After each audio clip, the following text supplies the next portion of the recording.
everybody. Welcome back to the I Play 2 podcast. I'm your host, Rob Adler. This week, singer and musician Domi Hasek joins the show.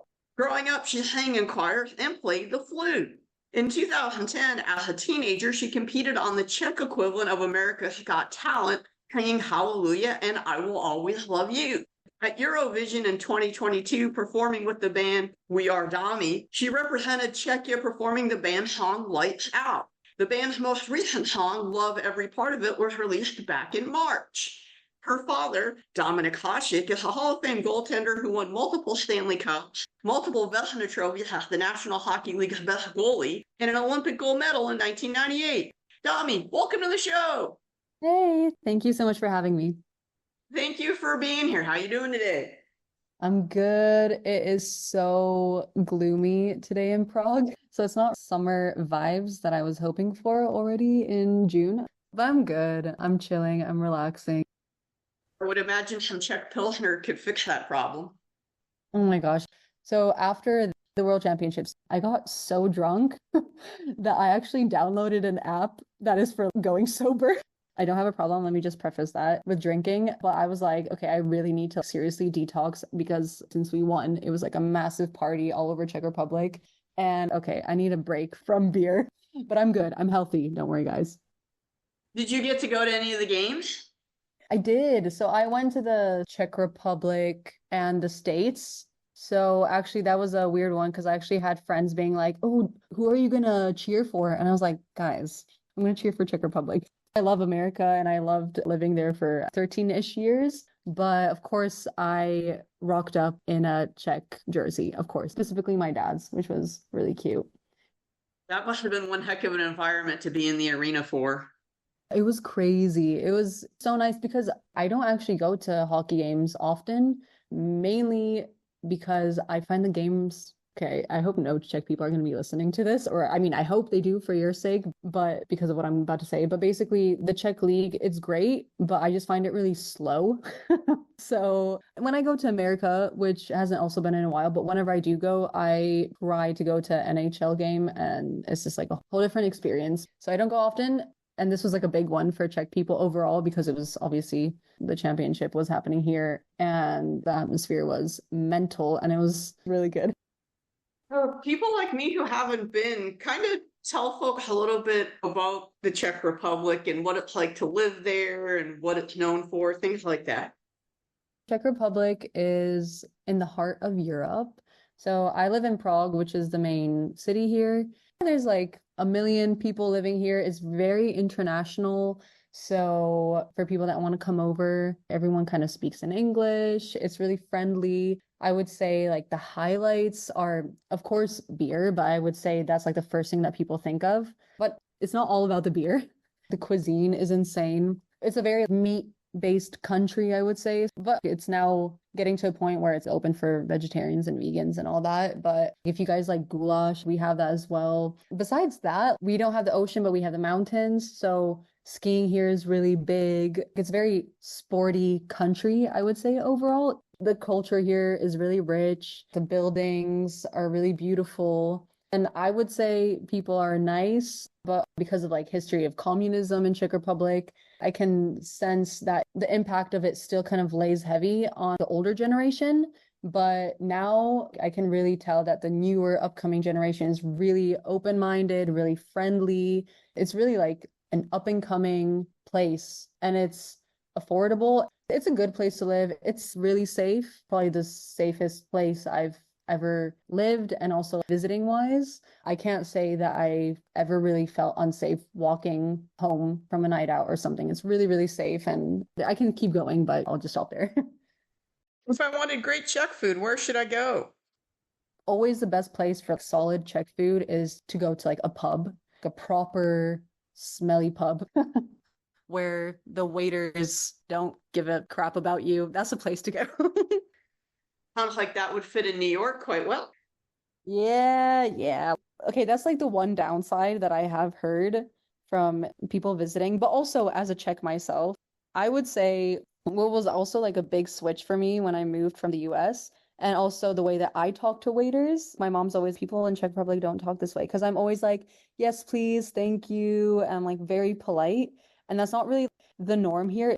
When you order something, you just say, hello, I want this. But that's also a language thing. I don't want people to think that we're like rude. It's just how the language works. So we obviously do say thank you, but it's just the waiters are kind of notorious for being a bit moody sometimes, but it's not everywhere.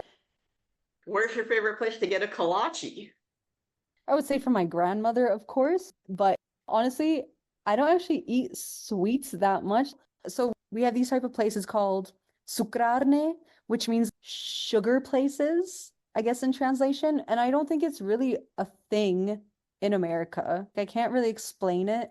It's something that my mom would go to like treat herself with her grandmother. And it's a place you go where you have like coffee and only like sweet things. But I don't really go because I'm not really like a sweet tooth person. I'm more into savory things.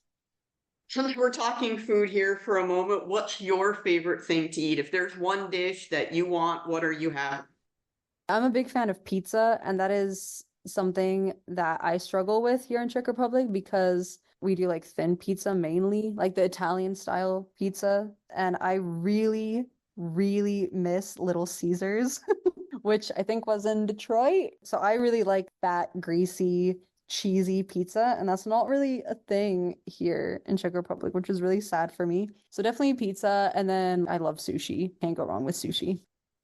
I could wax poetic about pizza all day. That is my favorite food as well. Yeah, it's the best. Moving from food to music here, how did your love of music blossom? So I used to have issues with sleeping as a kid, and my mom, she would always put on Czech classical music. I kind of feel like that's where it all started. So that's like Bedřich Smetana and Dvořák, really beautiful classical music. And that's kind of where it started because it's something that actually made me go to sleep and kind of function as a child. And then it transitioned into doing ballet, which music is a big part there. And then when I turned 6, we went to go see an orchestra and I saw a few people playing the flute and I was like, I want to do that. So at 6, I started playing the flute and that's kind of where it all started with music. And then when I was in 2nd grade, I started at a choir and then choir turned into singing solo with a teacher. And then we moved around in America and I had singing teachers, but I didn't take it too seriously, but I just knew that I really enjoyed it. And I was kind of the kid that like I would have a dentist appointment and then I'd be like, do you guys want to hear me sing? When we would go to family events, I would always want to sing for everyone. So it was definitely something that I just always wanted to do and I just really loved. Like I grew up on Disney, which I guess a lot of people did in America. That's not very common here in Czech Republic, but that was like a big part of my life growing up. And I got really into musicals, loved that. I mean, going to Broadway shows was just always such a dream for me. And then when we moved to Czech Republic, I was 13 years old and I started going to a singing teacher here. And she was just a very important person in my life. And I would say that she probably taught me the most. And that's saying a lot because I went to college for music. So I've had many teachers in my life. But I would say like she really taught me so much, like even life-wise.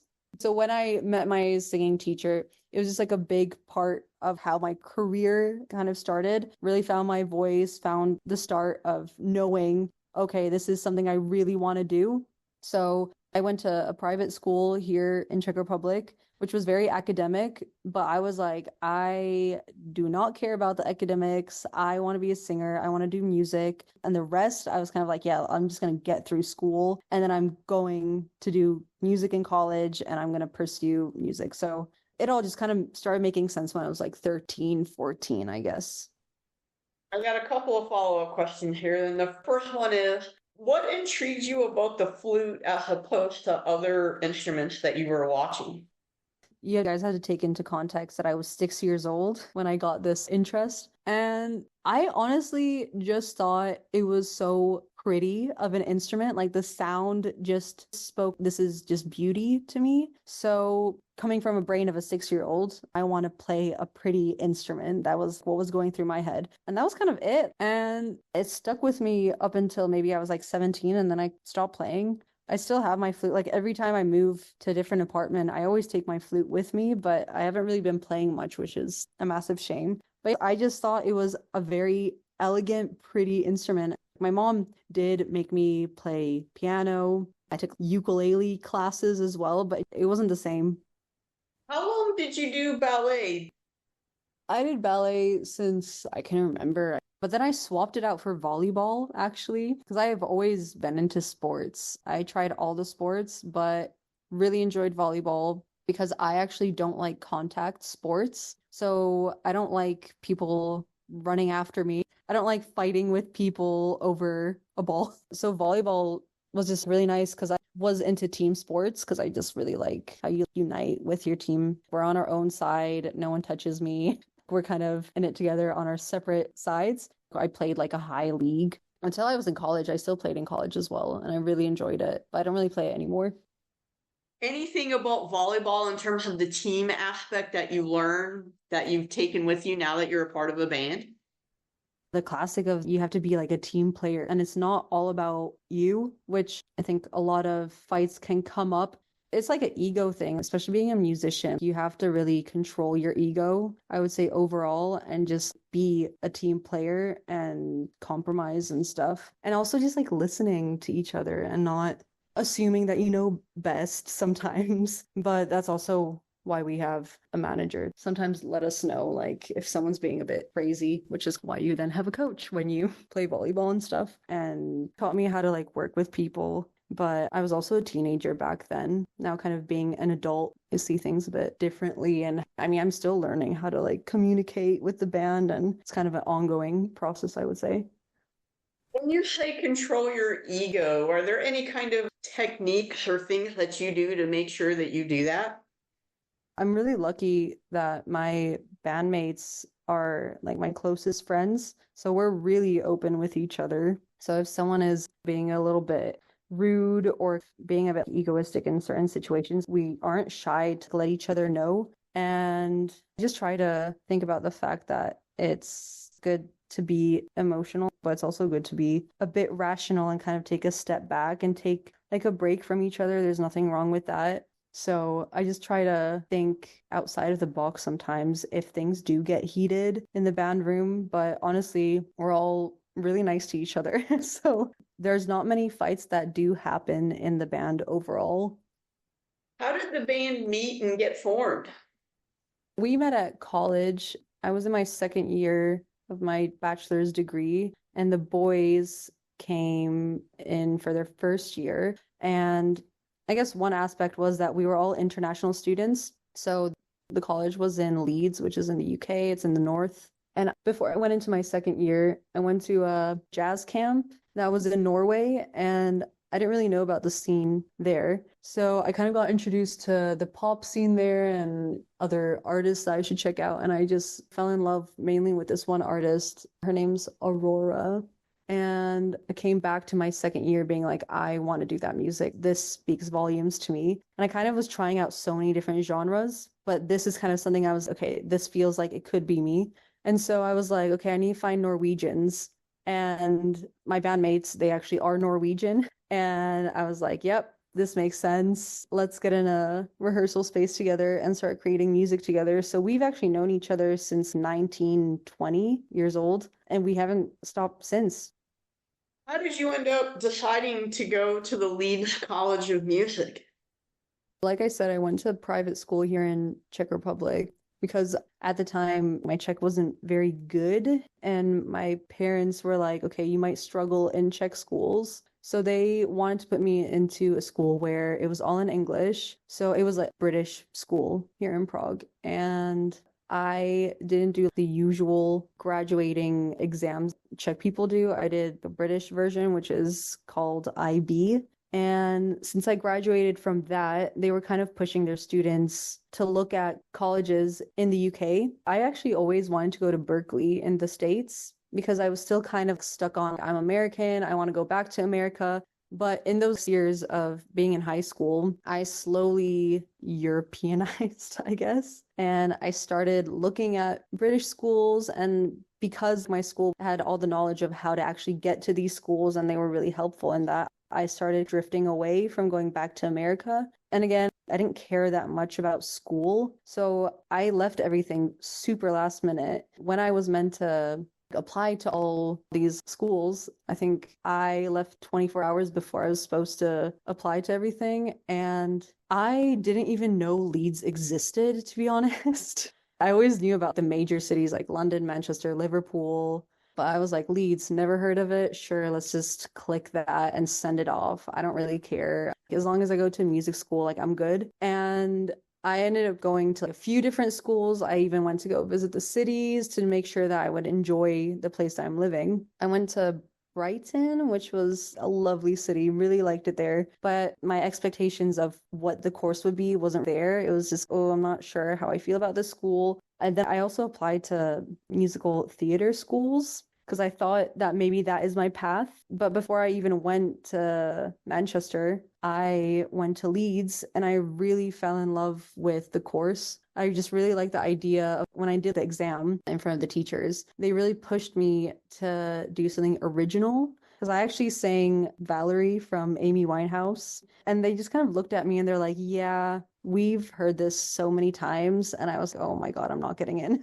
This is tragic. And they were like, can you do something original? I wasn't prepared for that, but I've been writing music since 15, but it's kind of like no one heard that music. It was really maybe my mom sometimes and maybe like an ex-boyfriend that I was trying to make them fall in love with me, but it was no one was allowed to know that I do my own music. So that was the first time I played something of my own to strangers, and I was like, oh my God, this is absolutely what I want to do. I have to go to this school, and they accepted me. So it was a no-brainer. I didn't even go to the auditions for the musical theater schools, and I just knew this is where I need to go. This is where I'm gonna start building like my own voice and my own original way of writing music. And it was such a good decision that I made because I ended up meeting my band there. So it all happened how it should have happened.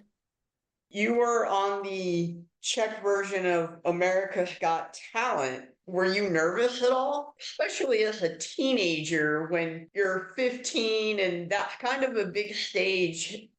That was in 2010, so it's 14 years ago. I don't remember it that well. I get flashbacks sometimes at parties. My friends are like, oh, let's turn on this where Domi still had braces and haha and laugh about it. But I don't think I sang that great during that time because I was still kind of in the process of finding my voice. But it was the first step into seeing what the industry was about. But I would tell people to maybe do it when they're a little bit older because it is a bit intense for a kid to go into something like this where the whole country is watching you. It's a little bit scary. So it was a little bit heavy on me being a normal kid at school. And then people that you don't know talking about you, that was a little bit like, oh, okay, this is a bit weird. But then again, I've experienced that with my dad. So it wasn't the craziest shock, but not that much came out of it. I did go to the finals, but it was definitely a cool experience and like a nice accomplishment. But after that, I was so excited to leave Czech Republic. Not that it did me any harm, like I was totally fine mentally and everything, but I was kind of like, wait, I don't even know what I want to do as a musician. I don't even know who I am. It was just too early for me. And I had managers coming up to my parents, oh, we want to sign her and she's going to sing this song and we're going to make her do this and this. And I was like, okay, I don't even know what I want to do. So this is too much. And everyone leave me alone. And I was just, yep, bye. I'm going to the UK and I'm going to actually figure out who I am as a musician. And I really needed that. So I'm really grateful that I didn't stay and go into the music industry because I was too young, too unexperienced, but I don't look at it negatively. Because your dad went through it in the States with media and people saying things, both good and bad, how was he able to help you kind of navigate that both then and now? Honestly, we don't really talk about it that much. When I was a teenager, I just went through it with my friends. My parents weren't that much on social media, so I don't even think they knew how much nasty comments I was getting. I don't think they really were like that aware. And I think I took it pretty well. It was maybe like the first week where it was like, oh my God, all these messages and like this is a lot and it's a lot of very not nice things. But I mainly like spoke about it with my friends, and it was definitely the kind of moment where it's these things kind of made me stronger. Now, if I read something, it doesn't faze me at all. Like it doesn't really hurt my feelings. I have the mindset of I will deal with it on my own. And if I really needed the help, I would go to my parents. But I just felt like I can do this on my own. And I feel like I've dealt with it pretty well. You're in England, you formed the band. What was the first song that you guys said, we might really have something here? At the start, when we were making music together, it was really just for grades. It was just to get my end of the year exam done, and the boys were in different bands. I was helping out other people in other bands. It was just kind of like, we enjoy this, but we don't know where it's going to take us. I didn't know if I was going to stay in the UK. The boys, they were probably thinking like, oh, we're probably going to either move to London or maybe going to go back to Norway. It was just not very serious. But then it actually got serious when we moved to Czech Republic, which was in the middle of COVID because it hit the world differently. By that, I mean when the lockdowns kind of happened. So we were actually living together, me, Ben, and Casper. They're my keyboardist and my guitarist. We were living together on our final year of our master's degree, which we did together. And we were in lockdown in the UK, and we were like, what is going to happen next year? If we move to London, that's just going to destroy us financially because we were all in jobs working with people or gigging. So we're like, okay, so that's not happening. And we don't know for how much longer that's not going to happen. And I was just, well, Czech Republic isn't on lockdown. And at the time, Czech Republic had the best numbers. There was no lockdown. Festivals were happening. This was right when summer was about to happen. And I was like, why don't we just go to Czech Republic and just see what happens and like go there for half a year because no one knew how long COVID was going to last. Play some gigs, and at least we'll still be doing what we want to do. And then we can move to London because that was kind of the original plan. So we moved to Czech Republic. That's when I kind of feel like we are a band. We're taking this seriously. We're going to play gigs, kind of build an audience. And then Czech Republic went on lockdown and everything just went to crap for like musicians and well, everyone. So I guess that's when it really like set in stone. We are a band. We are here. How hard was it during COVID because you can't get gigs to just stay focused and keep doing music? I would love to say that since we lived together, it was super easy and that we wrote an album, but that absolutely did not happen. We just played so much Monopoly and we just bonded, which honestly, that is very important. We really bonded, and that's kind of the peak of when we became really close friends, which is extremely important. Like I don't think we would be where we are if we didn't have that important bonding time, but it really sucked because we actually booked a couple of gigs before we got to Czech Republic, but then because of the lockdown, everything got canceled and it wasn't comfortable. It was scary because the boys being from Norway, I mean, I had family here, so I had some reassurance that if I needed help, my family would help me out, but I don't want to bring them to my mom because I wouldn't want my mom to get COVID. So it was really stressful the first few months because, of course, we all got COVID when we moved to Czech Republic. So it was just such a mess. Thank God everyone was fine and we're all healthy and all good. But it was pretty insane. Like the whole situation, just moving, our lives just completely changed. We were living in the UK for 5-6 years and we all assumed that we were going to move to London. That didn't happen. And then me moving back home, that was kind of a hit for me as well because I didn't think that was going to happen. And then like the boys moving to a completely different country that they've never lived in, not having any friends besides me, it wasn't easy. So music wise, we did write music. We really tried. A few songs that we play live and one of our singles did happen during COVID. We definitely improved in our songwriting, but we were really excited to get back on stage. So I'm glad that that part is over. Who's the best Monopoly player amongst the three of you? Oh my gosh. I'm not going to say that. We're all really very competitive, but I guess probably Casper, which is the guitarist, because he's the kind of person that when he loses, he's gonna go and research how to dominate when we play again. So I guess Casper, but Ben wouldn't like to hear it. I don't even like saying it, but Casper. So, because Eurovision isn't as popular in the US, how does Mhm. the whole process work in terms of getting selected? So the whole process is different in each country.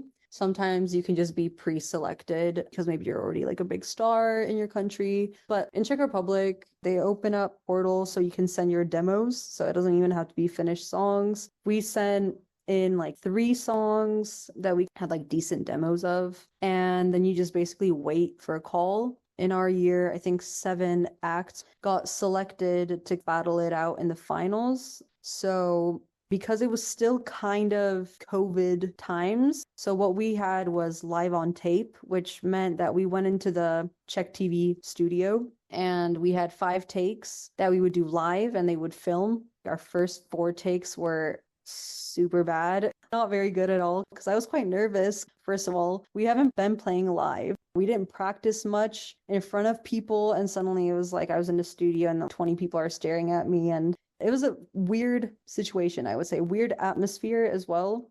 But the 5th take, we nailed it, both vocally and how we moved kind of all like came together finally. And then they put it on YouTube and then they have people vote. And that was 10 stressful days of asking people like, please vote for me. And I'm not really a big fan of competing when it comes to music. It just feels kind of weird and wrong, but it is what it is. And I'm still grateful for doing it because it really helped us in our career. So it was internationally and also in Czech Republic where people could vote for you, which was nice for our band because we're international. So we have friends from Norway voting for us. I could even ask people in America to vote for us. A pretty intense 10 days of thinking of how are we going to get people to vote for us. And basically it came down to, I think it was 25% of votes from Czech Republic, 25% votes from international audience, and then 50% was professional judges. We did really well internationally, and then we did mediocre in Czech Republic because we were like a complete no-name, and there were many more known people that we competed with. But when it came to the judges, we basically got top points from almost all of them, which kind of made me go like, okay, nice, we actually deserve it, and we won. And then we went to Eurovision. What was it like to find out that you were heading to Eurovision?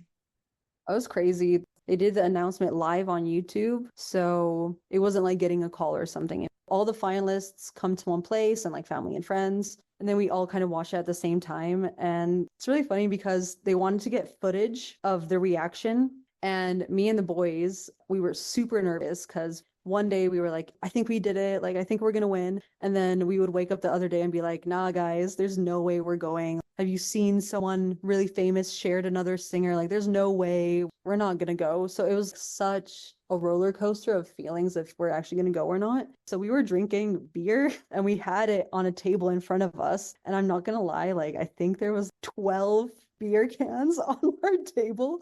And so they never got to use that footage, but we could use it for our own social media. So there's a video of us with so much beer in front of us. Adrenaline was really high. And when we found out, it was just nice. Me sitting between my best friends. And then they said, yeah, We Are Domi is going to Eurovision. And it's just me like crying and the guys jumping on me. And it was just like a really wholesome moment that I'm glad was captured. And I think the first person I called was probably my mom, maybe then my dad. I was just sobbing like, oh my God, this is happening. And honestly, Eurovision isn't that big in Czech Republic. So they didn't really understand fully. And so I was just like sobbing and they're like, okay, really proud of you. Good. But they didn't really get it. What was it like to get to Eurovision and see the other bands, see the fans? What was the whole atmosphere like? A lot of people don't know this, but there's actually like a build up to Eurovision. It's not just you go in that week when it's happening and then you do the semifinals and the finals. That's just like the end part. But we went on a mini tour. It's called pre-parties. And that's kind of where you actually meet the other artists. So it's probably 2-3 months prior to the actual big show happening.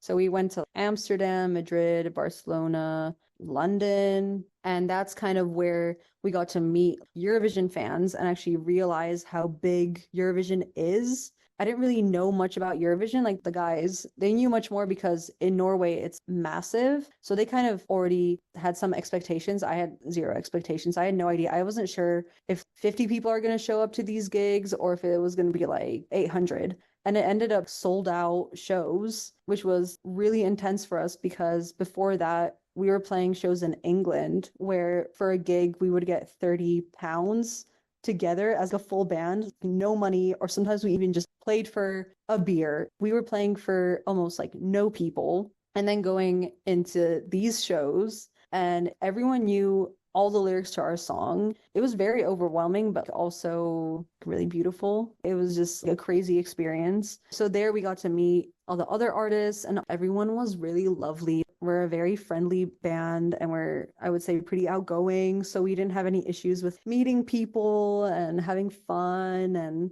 it was a very friendly environment, I would say. I'm still friends with a couple of the people from our year. Then the big show happens, and that's like a whole different experience. We had fun during those gigs. That was all fun. You could have a few drinks and stuff. It's not a big deal. But once it got to the actual show, for me, I was like really strict. No drinking, getting to bed at like 10.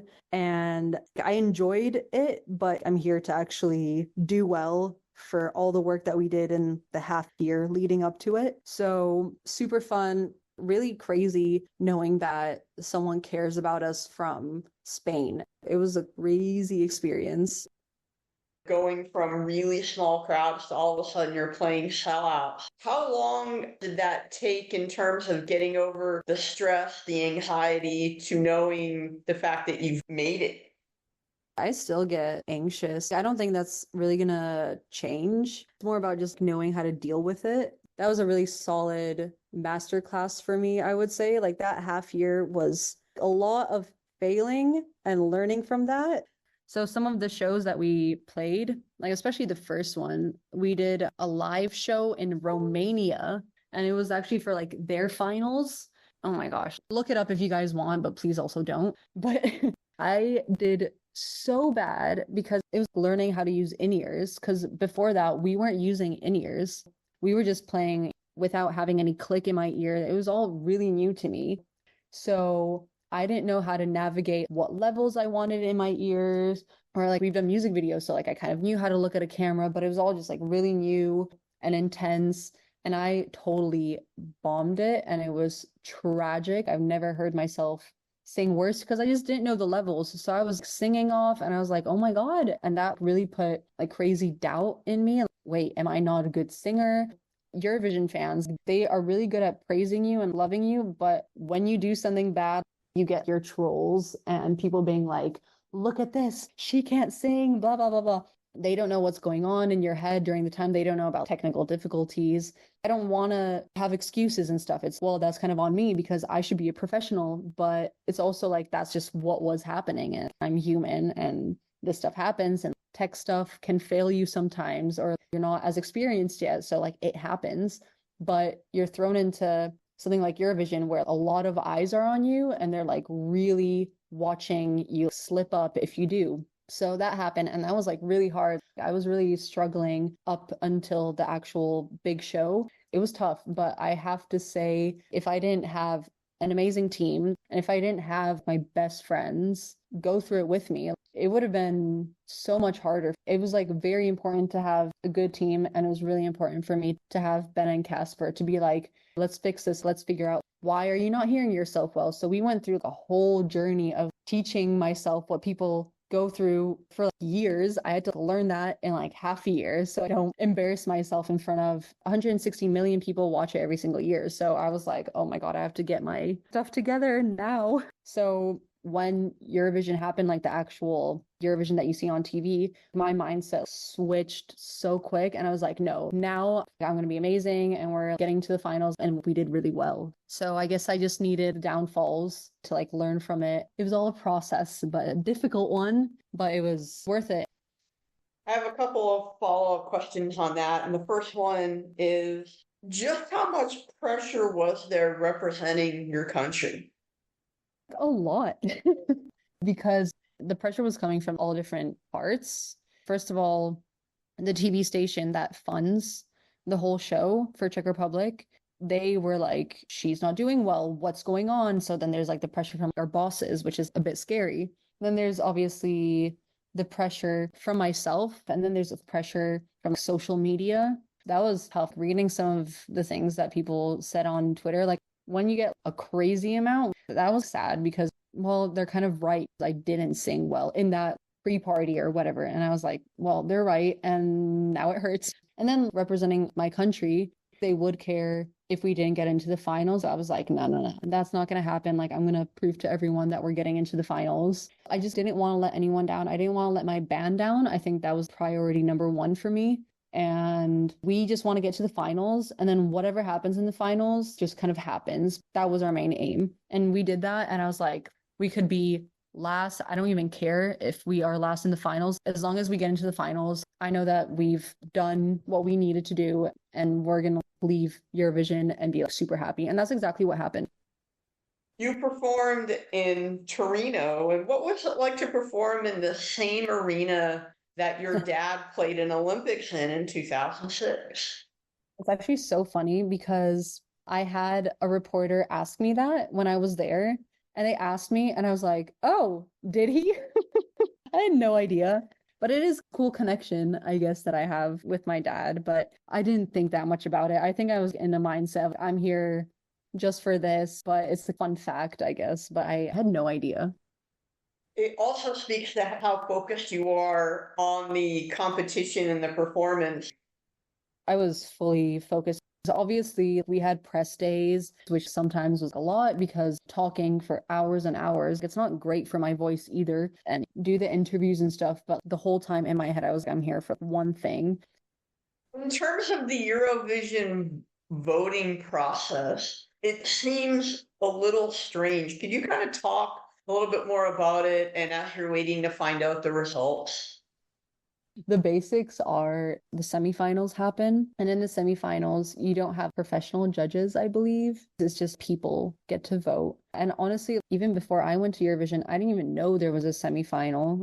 You do your 3 minutes on stage, and then you go into a green room. And then when like the show ends, there's that crazy, uncomfortable time where you have, I don't know how many cameramen that can actually walk around and go to each country, and they're like walking around, and then they look at you and you're like, oh, does this mean that we're going to go through? And then they like run away, and then they go to a different country, and you're like, oh my God, can this camera please stay with us? So when they actually announce your country, that means that you're going to the finals. So that was really stressful. So we're just kind of like looking, waving our little flag. And that's kind of a weird process. And then basically we got in, and for us, because we were in the second semifinal, we had to go straight back on stage the day after to do the final, which was not great. And also I made a mistake of screaming a lot when we found out that we got into the finals. So my voice was actually not 100% for the finals, but I still don't regret it. It's okay. I was just in the moment, and the finals happen, and that's when you have professional judges. So each country chooses people in secrecy, and they watch the show and they give points, and people vote, get the audience vote. I can understand why it was a lot to comprehend when someone's just explaining it, because there's a lot, because you also have dress rehearsal shows on the same day. And that's also like a full arena. So it's for like family and friends, but people can buy tickets. So you actually play to like 10, 12K. But 3 minutes is also quite intense, because 3 minutes is really not enough to get used to the stage. But because we did do a couple of the performances before for dress rehearsals and the family shows, I felt pretty confident for the finals. I knew exactly where to go. I knew what camera to look at. I was already used to it, but obviously I would prefer to play a full set. Nonetheless, really fun. And people that actually get tickets to Eurovision, they are proper fans. Even through my in-ears, I could hear people singing, which was kind of annoying actually, because they were completely off tempo-wise because the echoes go like crazy in the arena. So I had to like really focus on the click in my ears so I wouldn't sing with the crowd. I couldn't pay attention to the crowd, which normally at gigs, you want to have that connection with your fans. But being at Eurovision, you have to connect with the camera because people voting are behind a screen. Of course, the people in the arena will vote for you, but the main thing is you're doing it for TV. So you really had to hit the correct spots, look at the right camera. completely different experience than when we're gigging now. It's completely different. Hang on a second. You had a dress rehearsal on the day of the finals. You would end up having to strain your voice and not be at 100% for the finals. Obviously, you can choose to not go 100%, but like I said, there's judges. They also give you points. That's a completely different show than what the people see when they're voting.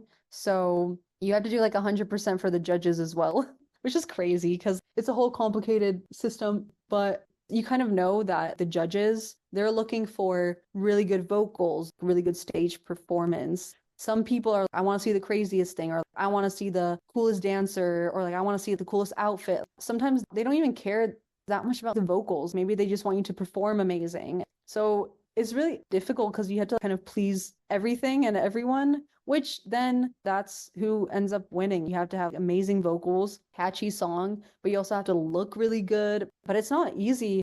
On the finals, I think there's like 20 something countries competing. And we were super unlucky that we opened the show, which sounds really cool. It's like, oh, nice, you got to open the show. However, being first, people forget you. So it's not ideal. It's kind of crazy. Like in the semifinal, out of all the countries that we competed with, we placed fourth place because we actually closed the show. So we were the last thing that people thought of. So we did really well. We dominated over countries that we completely flopped next to in the finals because we were on first.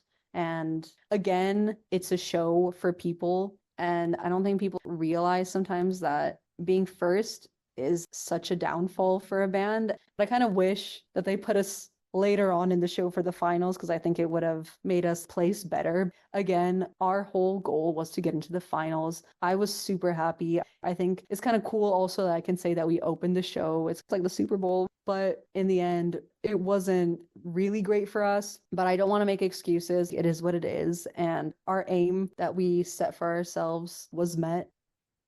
How many doors did the Eurovision performance open for the band? Loads. So just talking Czech Republic, going from a band that nobody really knew about to playing crazy amount of shows, like I can't even count. We got to play at festivals that would have taken us years to even get a slot for. The main thing for us as a band was always we want people to hear us internationally. And that's exactly what Eurovision gave us because being a band in Czech Republic and singing in English, it's still not there. Like the country is still not ready to have artists that sing in English. They're never really going to headline festivals in Czech Republic. It's still, we want to hear Czech language, but that's okay. So if I look at our Spotify stats, we have a bigger fan base in Spain and Poland compared to Czech Republic, and we live here. So it's just the country's not really ready for us, I would say, fully. But what it did do is give us fans in different places. So now we know, like, okay, if we want to go play in Poland, we're going to be good. So the main highlight for me is definitely that we can go to different countries and play shows. Speaking of playing internationally, I saw on YouTube that you had a performance in Tel Aviv. What was it like to play in Israel?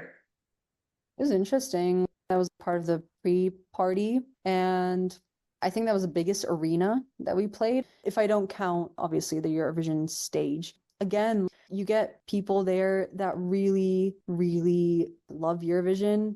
And I think that was like the first time I had a fan cry. And I was like, oh my gosh, why are you crying? And she was just like, I just love your music so much. And I was like, this is crazy. Going again to completely different part of the world and people caring about our music was just insane.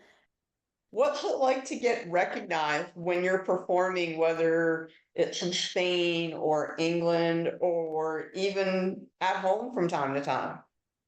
It's super sweet because it's nice knowing that people are enjoying our music. That's kind of the reason why I make music. The first reason is it makes me extremely happy. It's like therapy for me. I just love doing it. The very close second is making people happy and like making people feel something and knowing that someone's having a bad day that they're just going to put on our music and it makes it a little bit better. That is all I can ask for. Like that's the reason why I do it. So when people recognize this, I'm like, oh, that's really cool. Like it still feels weird.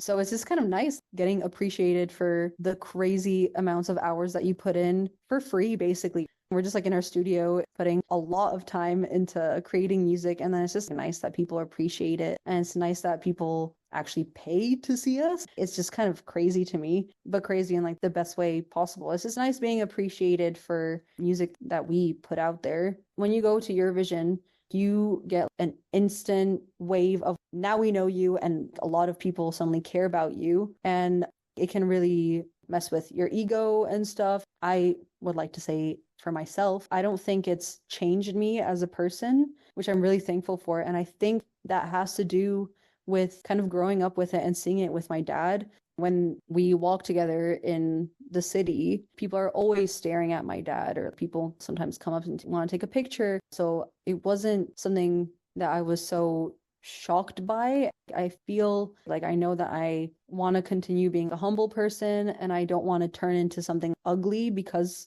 of people praising me and stuff. And I don't mind taking a picture with someone and stuff like that. Because I saw it with my dad and what fame looks like, I kind of knew how to navigate that and just continue being a decent person. Well, for you, it's no big deal. For the person that is coming up to talk to you or to your dad, that 10-second interaction can make their day, and in some cases, their year. I've had people have me write a lyric on a paper, and then a month later, I see that the person got tattooed on their body. And I'm like, why would you do that with my ugly handwriting? If it makes the person happy, then I'm like, okay, amazing. And like, it means something for them. And I really appreciate it. And in whatever form that they want to give the appreciation back, then I'm super happy. Where's the next step for the band? What's the goal upcoming, let's say, over the next few years? Well, the next goal is definitely touring. We've done a tour in Czech Republic, but it's not the easiest because we are an independent band, because we don't want to sign with a label in Czech Republic because we just don't feel like it's going to take us where we want to, which is touring internationally. So right now we're kind of putting together our personal team, and we really want to play in England again because that's where our whole journey started. So it just makes so much sense, especially playing in Leeds. That would be one of my priorities right now. We really want to go to Norway, play some gigs there, because it would be really lovely to connect with the boys' family and friends. The ultimate goal, I mean, that's obviously touring Europe or maybe one day America. That would be crazy for me and the boys as well. And of course, bigger festivals, then just kind of keep doing what we're doing, but just on a bigger scale. That's probably what any musician would say. Honestly, like for me, it's more the live shows. Yes, it would be very, very cool, and it would be an absolute dream to perform on like Jimmy Kimmel or something like that. But playing at a very cool festival and doing like the full thing, having the full experience, giving the full experience to the audience, that's the aim. I'm curious, does everybody have jobs outside of music, or are you guys solely focused on music? Because I wasn't sure if there's enough money to be made right now as an independent band. Of course not. We're musicians. It's never easy. So the boys, they teach as well on the side. So they teach what their instrument is to the international kids here in Prague. And then what I do is playing commercials sometimes. I do like a bit of acting on the side. Honestly, I just kind of get lucky that I get casted because it doesn't have to do with my name. This is like purely just being an actor, I guess. And then like random jobs here and there come up. Sometimes play with other bands. I feature on stuff. Money has never been a priority for me at all. The ultimate would be live super comfortably just through music, but it goes in waves. Obviously now summer's coming up, so we have gigs. But post Christmas, this is not easy and I have to figure stuff out. But like I said, it goes in waves when you're in the arts. And obviously we want to save money so we can produce more music. So we have a nice income from streaming and stuff, but that money doesn't go into our pockets. That's just money that we're like, okay, nice. Now we have money to maybe record an EP. Music is crazy expensive, or if you want to do a music video, that also is not easy to put together. Like, sure, you can get some sponsors here and there, but we don't want to downgrade from what we have already put out. We want to have it top notch. We want it to sound clean and we want it to sound good. You have to pay producers.